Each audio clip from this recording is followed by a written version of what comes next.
clearly what we intend to do after he talks to the American people, and then gives an option. The option is quite clear. You either lose your army in Ukraine, which means you fall, and Europe is basically changed for the next generation, or we're going to kill it. And we're going to kill it through Ukraine, and single American soldiers are going to be there, or we're going to use it to get that big fight out there, because we get developed to be so that we need a Warsaw Pact.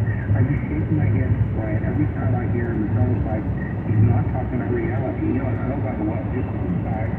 I would also like him to go to Palestine, Ohio, and maybe to the border. While he's at it, we can shoot bubbles on the wall at the same time, like Fontaine and peace in. And I think that's what we should be able to do. Russia's lost 2,000 tanks too, they say. And now these new trained soldiers, they got to be worse.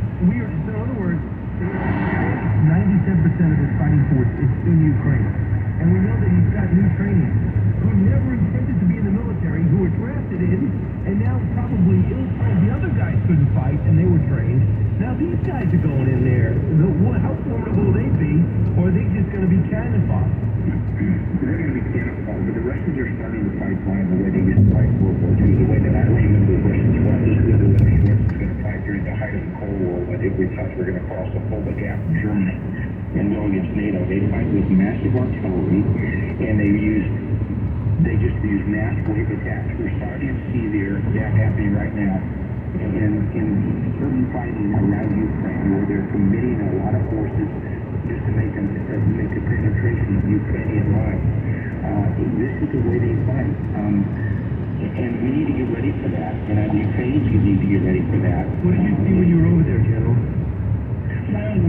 What I saw, which was really kind of, one, I saw the resiliency of the Ukrainian people, which was impressive. The second is they were very committed to fighting.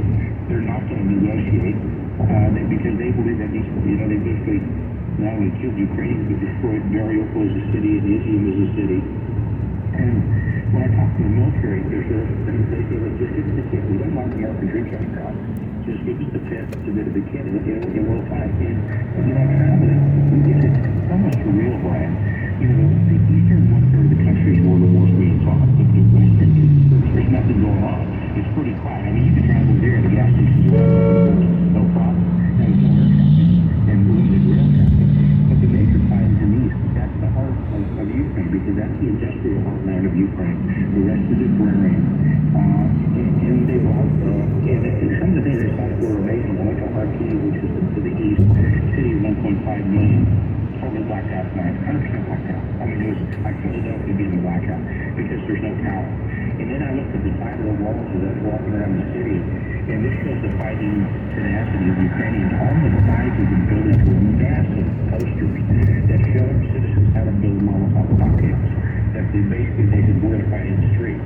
So they're committed to this fight. They don't like the Russians. They don't want the Russians to occupy that part of the country. And they're going to fight. And if my take on this is we don't get the equipment, that's fine. They're going to fight with rocks and sticks and stones. They're going to fight it out. It's really amazing to see that they love Americans, but they love their freedom more. It's sort of like we sort of our American Revolution. And I have no idea why people keep thinking this is Cold War. They are not. They've been independent for over 30 years when they broke away from the Soviet Union, and they're willing to fight it out. We just have to explain to the American people why it's our strategic interest to do so. Look, I really believe this war should never have started, Brian, and I don't think the 2014 Crimea took hold under Obama. Maybe, Biden made the comment that, well, they can have limited incursions, it's going to be okay.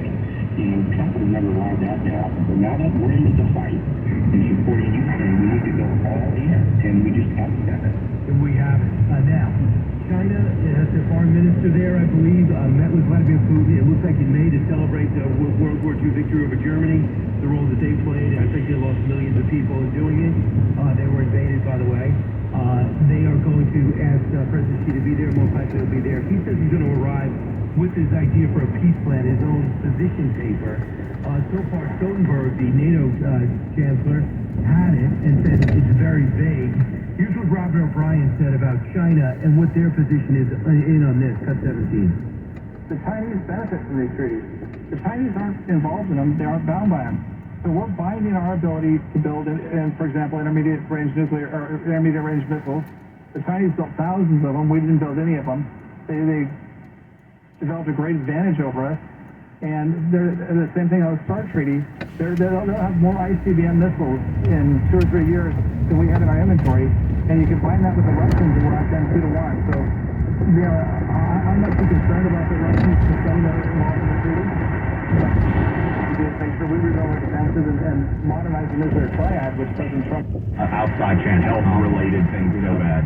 Yeah, I mean, that's it, though. There's no one else. I mean, all this stuff about, Newsom, I think, just wanted the headlines. What a shock, yeah, the Newsom.